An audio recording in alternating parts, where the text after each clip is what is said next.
At the outset, I must express my sincere gratitude to the organizer for giving me the opportunity to be present before you. Distinguished speakers, ladies and gentlemen, we have heard many distinguished speakers who have been policy makers, visionaries about the energy sectors, and they have dealt with the transition of fossil fuels to renewable energy sources, and they also dealt upon the various challenges which we as India is facing. But they have given insight, particularly Dr. Bandyopadhyay in his welcome address gave overall insight about the scenario of the fossil fuels, its dependence, its imports, and also he gave a strategic overview about the shift from fossil fuels to renewable energy sources. India has been given target about the 500 gigawatt renewable energy sources to be achieved by 2030, and COP has also given target to reduce greenhouse gases emission by 45% by 2030. All these could be possible only when the parameters which I am going to address will be the Indian population, which is nearly 1.4 billion, and economic growth, the industrial growth, and urbanization. These four parameters are the precursors to tend to increase the greenhouse gas emissions, to create the environmental pollution, to deteriorate the air quality index, and to create the greenhouse gases through the transportation sectors, because the transportation sectors do not have cleaner energy so far. They have to depend on fossil sources of energy only.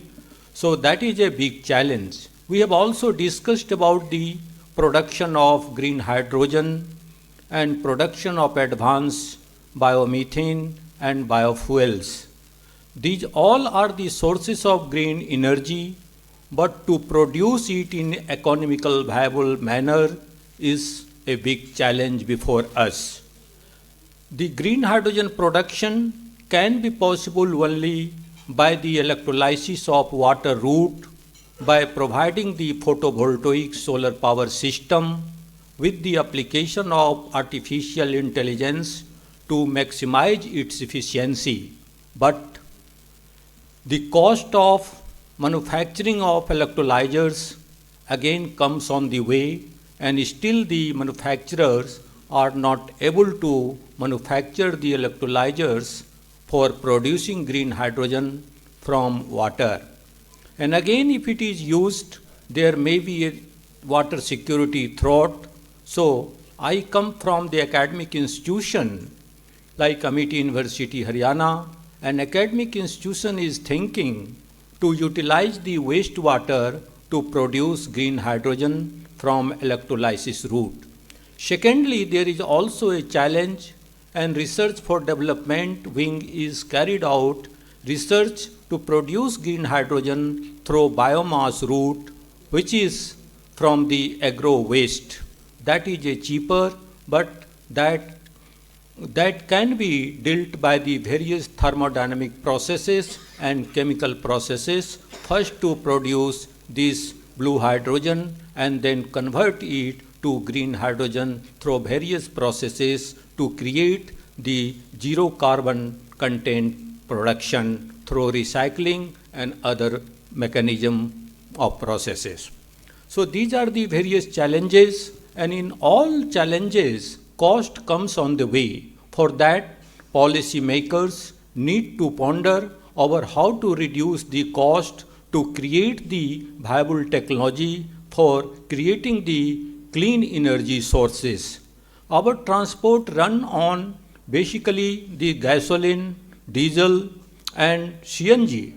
The diesel and gasoline are required to have blend that biodiesel and ethanol respectively, so that the carbon emissions, greenhouse gases emissions can be reduced. Biofuel policy was already introduced in 2008, but still the complete implementation of the blend of this ethanol and biodiesel with the petrol and diesel are not in complete situation.